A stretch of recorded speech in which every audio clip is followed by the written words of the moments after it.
Sunshine की biology और science class में आपका बहुत बहुत स्वागत है प्यारे बच्चों।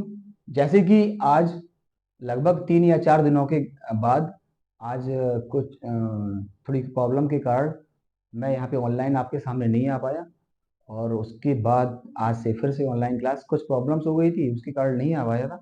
तो आज क्लास 12th का जो टॉपिक है पॉइंट म्यूटेशन, और जो चैप्टर अपना chapter 4 principle of inheritance and variation के थ्रू ये पॉइंट म्यूटेशन के बारे में चलते हैं। चलिए आज की चर्चा पॉइंट म्यूटेशन के बारे में। तो सबसे पहले म्यूटेशन क्या होता है? सबसे पहले म्यूटेशन मीन्स होता है परिवर्तन। तो ये परिवर्तन क्या है, किस टाइप का परिवर्तन है, जरा समझते हैं कि म्यूटेशन एक ऐसी अद्भुत घटना है, म्यूटेशन एक ऐसी अद्भुत घटना है जिसमें डीएनए के अल्टरेशन के कारण, डीएनए के कुछ चेंज के कारण उस पर्टिकुलर ऑर्गेनिज्म में क्या हो जाता है, परिवर्तन हो जाता है। और वो परिवर्तन चाहे वो मॉर्फोलॉजिकली हो चाहे वो जेनेटिकली हो, वो एपियर होते हैं कहां पे, उसकी नई जनरेशन में। बिल्कुल सही कि mutation is phenomenon which result in alteration of DNA. ये डीएनए कहां पाए जाते हैं? तो सबसे पहले डीएनए के बारे में मैं आपको बता देना चाह रहा हूं कि जैसे कि हमारी बॉडी में क्रोमोजोम होते हैं, और ये क्रोमोजोम कहां पे पाए जाते हैं? सेल के न्यूक्लियस के अंदर जेनेटिक मटेरियल होता है, और इस क्रोमोजोम के ऊपर क्या होते हैं, एक स्मॉल हेरिडिटी यूनिट होती है जिसे बोलते हैं हम जीन, और यही जीन एक डीएनए यूनिट होती है। टोटल नंबर ऑफ क्रोमोजोम की बात करें तो ह्यूमन बॉडी में टोटल नंबर ऑफ क्रोमोजोम होते हैं 46। 46 में क्या होता है, उसको भी डिस्ट्रीब्यूट किया गया है।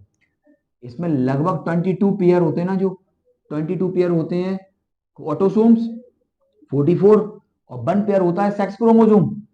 ये सेक्स क्रोमोजोम इस प्रकार से ये टोटल मिला के कितने हुए, 46 क्रोमोजोम है जो कि ह्यूमन बॉडी में पाए जाते हैं। अब इन क्रोमोजोम के ऊपर होते हैं जीन, जीन का ही पूरा काम होता है, ये किसी भी एक ऑर्गेनिज्म की जेनेटिकली और मॉर्फोलॉजिकली यूनिट को बनाने के लिए यही तैयार करते हैं।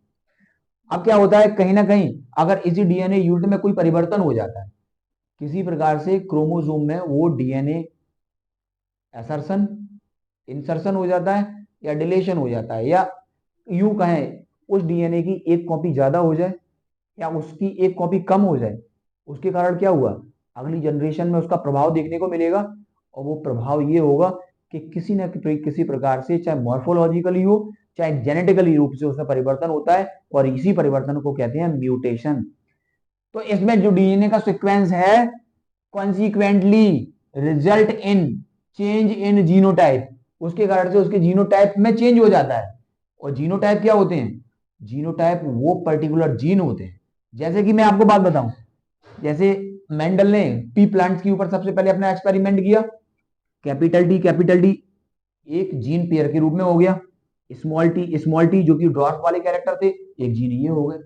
सिंपल सी बात है। इसी तरीके से इसी ये जो जीन होते हैं, इसी जीन में जो परिवर्तन होता है वो कौन, एक नया क्या बनेगा यहां से, जीनोटाइप। और यही जीनोटाइप आगे करके क्या करते हैं, जो विजुअल कैरेक्टर होते हैं फिनोटाइप, उसको डिटरमाइन करते हैं। एंड म्यूटेशन एक एनोदर फेनोमेनन है that lead to variation in DNA.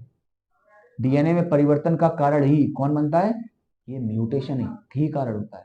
तो आज इस म्यूटेशन के बारे में आज इतना। और ये 2 मार्क्स में भी क्वेश्चन आ जाता है, लास्ट टाइम में 2 मार्क्स में क्वेश्चन आया है, इसीलिए इसको बेहतर तरीके से तैयार करिएगा। और जिन बच्चों ने अभी तक चैनल को सब्सक्राइब नहीं किया है, चैनल को सब्सक्राइब करें, जिससे कि लेटेस्ट वीडियो के बारे में मैं उनसे इंट्रोड्यूस हो पाऊंगा और बेहतर से बेहतर फैसिलिटी को मैं प्रोवाइड करा पाऊंगा। तब तक के लिए नमस्कार।